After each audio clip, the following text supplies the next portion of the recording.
ஒரு தேன்கூட்டில் ராணி தேனின்னு ஒன்று இருக்கிற மாதிரியே ராஜா தேனியும் இருக்கதாங்க செய்யுது. டேய், தேன்கூட்டில் ராணி தேனி மட்டும்தான் இருக்கும், நீ என்னடா புதுசாக ராஜா தேனின்னு ஒரு கதை விடுற அப்படின்னு தான் நீங்கள் கேட்குறீங்க.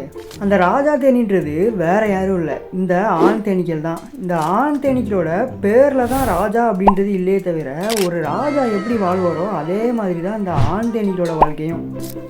அதாவது தேன்கூட்டில் எந்த ஒரு வேலையுமே செய்யாமல் வேலைக்கார தேனீக்கள் எடுத்து வர தேனையும் மகரந்தத்தையும் நல்லா மூக்கு முட்டை சாப்பிட்டுட்டு சும்மா சுற்றுறது தான் இந்த ஆண் தேனீக்களோட வேலையே.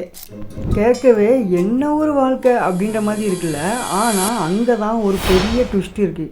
இந்த ராஜ வாழ்க்கையெல்லாம் தேன்கூட்டில் புதுசாக ஒரு ராணி உருவாகிற வரைக்கும் மட்டும்தான். புதுசாக ஒரு ராணி பிறந்ததுக்கப்புறம் தான் இந்த ஆண் தேனீக்கள் எதுக்காக இந்த உலகத்தை பிறந்துச்சோ அதுக்கான முக்கியமான நேரமே வரும். அதாவது புதுசாக பிறந்த அந்த ராணி தேனீக்குள்ள இணை சேர்றது தான் அந்த முக்கியமான வேலையே. இந்த முக்கியமான வேலை முடிஞ்ச அடுத்த நொடியே அந்த ஆண் தேனி இறந்துடும். இப்போ புரியுதா அந்த ராஜ வாழ்க்கைக்கு பின்னாடி எவ்வளோ பெரிய ஆப்பு இருக்குன்றது. ஆனால் புதுசாக ஒரு ராணி தேனி உருவாகிற நேரத்தில் அந்த கூட்டில் இருக்கிற ஆண் தேனீக்களுக்கு மட்டும்தான் இப்படி ஒரு விஷயமே நடக்கும். மற்ற நேரம் அந்த கூட்டில் இருக்க ஆண் தேனீக்கள் எல்லாம் ஜாலியாக அதுகளோட ராஜ வாழ்க்கையை என்ஜாய் பண்ணலாம். நீங்கள் இந்த ஆண் தேனீக்களோட வாழ்க்கையை பற்றி என்ன நினைக்கிறீங்க அப்படின்றத கமெண்ட் செக்ஷனில் சொல்லிட்டு போங்க.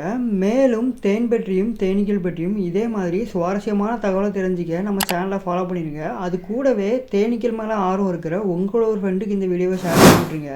நெக்ஸ்ட் வீடியோவில் நாளைக்கு பார்க்கலாம்.